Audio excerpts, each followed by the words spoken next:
Hi, welcome to Debbie. In our first tutorial, I'm presenting how you can install Debbie step by step. First, we have to go to Pentalynx.com and download the application. Install it on your computer with the standard installation package.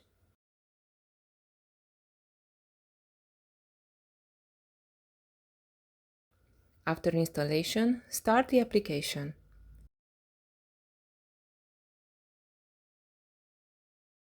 Debbie will notify you that there is no database set up yet, and it displays the Set up your first database pop-up. This database stores your settings and all type of things that are needed for operations. So let's create our first connection.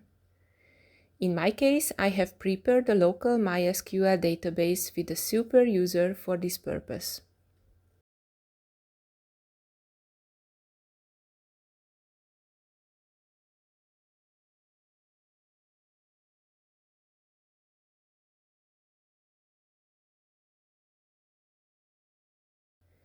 I give a friendly name to the database along with the connection parameters.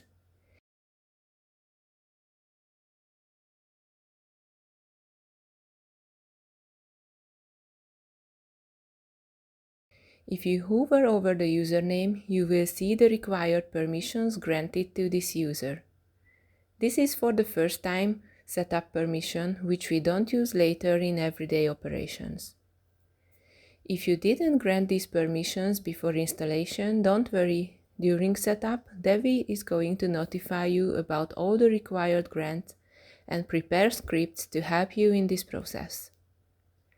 After testing the connection, Debbie recognized that there is no Debbie schema, or at least was not able to find it, and proposed a name for the database. Leave as it is unless you have very good reason to change it, and generate the create script.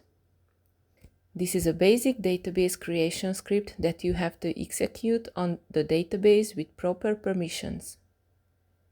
Go back to the installation process and click the Next button.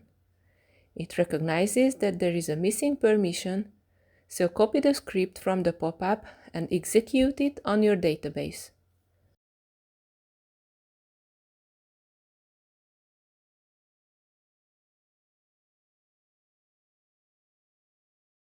Once it is done, you can click the Next again and you will progress to the next page. Here you can give another user which will be used for general everyday Debbie operations. You can use the same user or specify one with the required permissions. It's up to you how to proceed. On the info icon, you can see the required permissions for this user. In my case, I choose to keep using the existing configured user and click Generate Metadata Schema. Moving forward with the installation, you can run into further complaints from Debbie.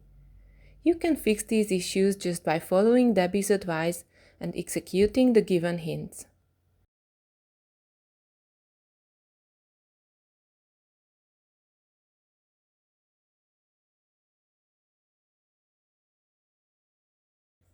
As for the last step, Debbie asks for another username, yes, the last one, which is for identification of your database changes. Saving this, we are almost done. A new menu has appeared with an exclamation, signaling that there is no license imported yet. In our second tutorial video, you can learn how to request a license for free at pentalynx.com and how to activate it. Thanks for watching and see you soon.